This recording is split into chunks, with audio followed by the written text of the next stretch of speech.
syndicat Unité SGP Police FO, qui est le premier syndicat. Deuxième chez les policiers. Peut-être le premier de m'asseoir, du moins je l'espère. Peut-être le premier de m'asseoir, bon d'accord. J'espère. On va pas servir de bouc émissaire. Il y a 25 millions d'heures supplémentaires à nous payer aujourd'hui. C'est nous qui allons descendre dans la rue. Et après les gilets jaunes, ça sera les gilets bleu marine.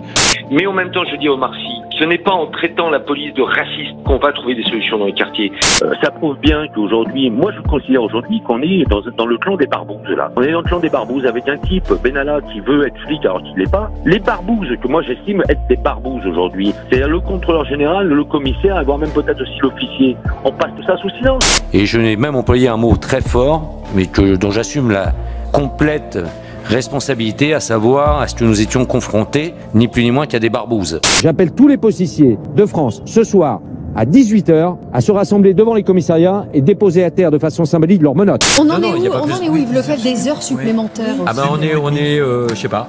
Si moi demain, on est dans un monde de bisounours, où tout le monde s'arrête, halte police, je m'arrête, on n'a plus besoin d'être les d'étranglement. Sur 1000 outrages, on en relève 10. Non, moi, Christophe Castaner, je lui dis ce que je lui avais à dire. J'ai dit qu'il avait perdu la confiance des policiers, que s'il voulait la reconquérir, il fallait qu'il monte en haut de l'Himalaya et sans bouteille d'oxygène.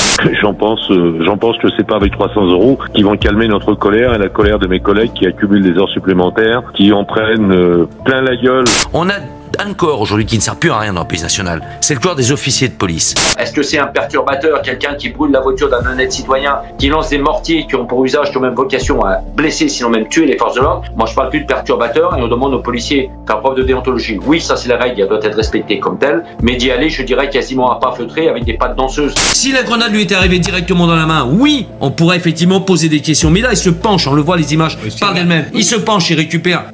J'ai très cru, mais c'est bien fait pour sa gueule. Une fois, sur un plateau télé, oui. Je vous respecte, hein, mais un plateau télé, aussi, si c'est pas vous, vous me corrigerez. Oui. Il y avait une grenade GLIF4 qui avait... Oui, monsieur, j'ai assumé cette chose même plateau, monsieur. C'est bien fait pour lui. Mais monsieur, on avait affaire à un black bloc, monsieur, c'était ici, j'étais à la place de monsieur Patria. Et quand bien même, c'est un black bloc. Non, mais et quand même, c'est un black bloc. Présentez au premier black bloc, c'est un terroriste, monsieur Corbière. Il y a encore des points d'interrogation.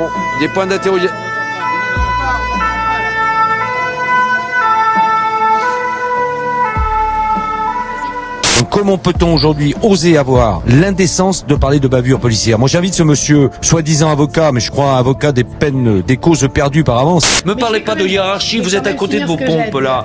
Mais là vous nous critiquez les policiers républicains que je représente majoritairement, vous les comparez aux forces miliciennes des nazis pendant la guerre. C'est inacceptable, monsieur. Prenez le CRS. Nicolas Sarkozy, ça aurait été un autre, je pense qu'il aurait eu fait la même chose et eu pensé la même chose. Il a mis à mal ce corps quand même, hein. Très à mal ce corps. Mais François Hollande ne l'a pas amélioré. Et aujourd'hui, Emmanuel Macron ne l'améliore absolument pas. Aujourd'hui, on a des principautés dans cette police nationale. Nous sommes à Paris. Moi, je considère que la préfecture de police de Paris, aujourd'hui, est une principauté au sein de l'institution du monde policier. Ça va permettre aux nuiteux de ne pas être obligés de mettre leur torche dans la bouche quand ils veulent contrôler un individu, parce que la main sur l'arme, l'autre main qui tient les papiers de l'individu contrôlé, et la lampe, on la met où? Dans la bouche aujourd'hui. À la différence d'Alliance, l'unité SGP Police, sans s'ouvrier, on fait pas de politique. Ces gens-là, aujourd'hui, ils veulent jouer des vierges effarouchées. Moi, je ne joue pas la vierge effarouchée. Et excusez-moi du peu, on a quand même des milliers de policiers et gendarmes qui en ont pris plein la gueule. Les casseurs, les pilleurs, eh bien on les cassait, le terme est très fort, on leur cassait la gueule. Si c'est son cabinet, si j'entends les propos de monsieur Bachelet qui a écrit son discours, il faut qu'il change de DIRCAM en urgence, s'il va l'envoyer dans le mur et qu'il me fasse confiance pour le maintenir dans le mur à ce niveau-là. Les mots d'amour c'est bien, mais je préfère les actes d'amour. On n'a pas le droit de dire que Bamboula est acceptable. Au même titre qu'on n'a pas le droit de dire qu'enculé de flic c'est acceptable. Mais ça, Castaner ne veut pas l'entendre. Alors Castaner, ne lui en déplaise, je vais faire valoir le droit de retrait des policiers. Oui, Castaner, là ce matin, il a dépassé la ligne blanche, mais bon Dieu de moi, c'est quand même pas dur à comprendre, sauf à être obtus comme l'est Christophe Castaner depuis plusieurs jours. Ça vous a gêné ou pas ce que dit Philippe Poutou? Oui, ça m'a mis en colère, bien évidemment. Je l'ai traité d'ordure. Quand je vois que cet individu prétend à dire que si Xavier et ses collègues n'avaient pas été armés, ils n'auraient sans doute pas été assassinés, cet individu-là devrait être traîné devant les tribunaux. Aujourd'hui, je vis à ces abrutis, il n'y a pas d'autre mot, qui nous ont traités dans la boue. Quand je vois quelques abrutis, je repèse mes mots, mais tel est le cas. Ça commençait vraiment à être ridicule. Ce que je suis en train de dire. Alors non, alors on ne savait qu'il vous m'excuserez. Non, je veux bien tout entendre, mais pas de madame, me faire traiter des ridicules. Laurence, je vous souhaite le plaisir. Non, je m'en vais. Bien sûr, vous êtes pas... Monsieur Lefebvre, allons. Il y a même eu une chanson, J'embrasse un flic, de Renaud. J'ai embrassé un flic. Parce qu'effectivement, on rentre pas dans ce métier-là pour tuer qui que ce soit. Oui. On vient dans ce métier-là pour arrêter des voleurs.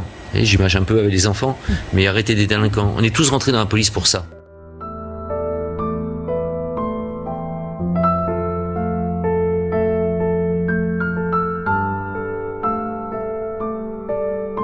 qu'on identifie impérativement les causes du malaise policier, dans tous les corps, dans tous les grades. Ce matin, une femme de 48 ans, capitaine de police, mère de famille, 2 enfants, qui arrive à son service et qui se met une balle dans le cœur, et un môme de 25 ans. Mais putain. Et jusqu'à quand on va tenir comme ça, quoi? Et là, on peut plus. Hein. Alors moi, je m'en fous, hein. Castaner, Nunez. Non, là, il me faut des réponses. On aime son flic qui est là quand on a une menace. On pleure son flic quand il se fait lâchement assassiner sur les Champs-Élysées et on le stigmatise dans d'autres situations.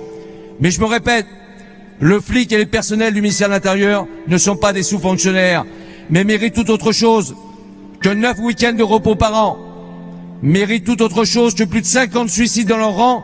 Cette situation n'a que trop duré. Le flic, il est corvéable à merci. Le flic, il n'a pas de temps de repos minimum, n'en déplaise à l'Europe.